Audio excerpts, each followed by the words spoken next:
Gaming zone, amusement park અને rides આ બધા માટે એસઓપી બનાવવામાં આવેલ છે અને એસઓપી પ્રમાણે જે કોઈને પણ આ કાર્યવાહી કરવાનો હોય અને અરજી કરવાનું રહે છે.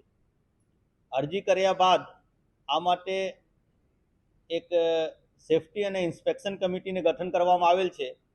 જે કમિટીમાં જુદા જુદા ખાતાઓના અધિકારીઓ છે. આ અરજી ત્યાં મોકલવામાં આવે છે અને આ લોકો બધું પાસાઓને અભ્યાસ કરીને એસઓપી મુજબ જો કાર્યવાહી થતા હોય તો આમાંથી એનઓસી આપે.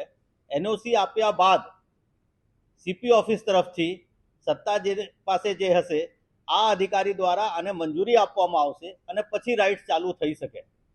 અત્યાર સુધીમાં જે પ્રાઇવેટ મેળાવાળા છે આ લોકો તરફથી 4 અરજીઓ આવ્યા છે અને એક બાલ ભવનમાંથી અરજી આવ્યા છે.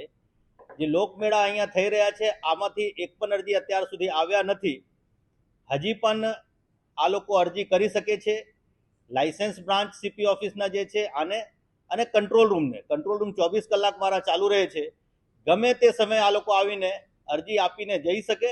આ અરજી આવ્યા બાદ આ અરજી ઉપરથી લાયસન્સ બ્રાન્ચ પ્રોસેસ કરીને અને મારા કલેક્ટર સાહેબ સાથે વાત થયા છે. આ ટેકનિકલ કમિટીના જે હેડ છે આ લોકોની ઓફિસ પણ કાલે રજા હોય છતાં પણ આને ખુલ્લું રાખવા માટે જાણ કરવામાં આવેલ છે.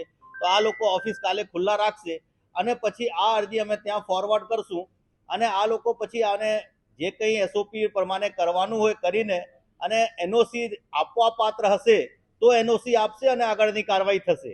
લેકિન એસઓપીને જેટલા મુદ્દાઓ છે આ મુદ્દાઓને પૂર્તતા આયોજક દ્વારા કરવાનું રહેશે.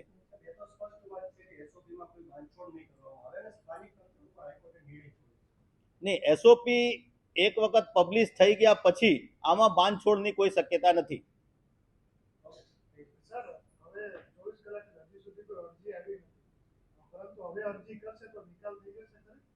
આ જો બધું પાસાઓને આ લોકો કાર્યવાહી કરી લીધા હોય, આ લોકોને જો પેપર વર્ક સ્ટ્રોંગ હોય, ગ્રાઉન્ડ ઉપર જે એસઓપી પ્રમાણે કામગીરી કરવાના હતા આ લોકો જો કર્યા હોય તો આ મંજૂરીમાં વધારે સમય નહીં લાગે.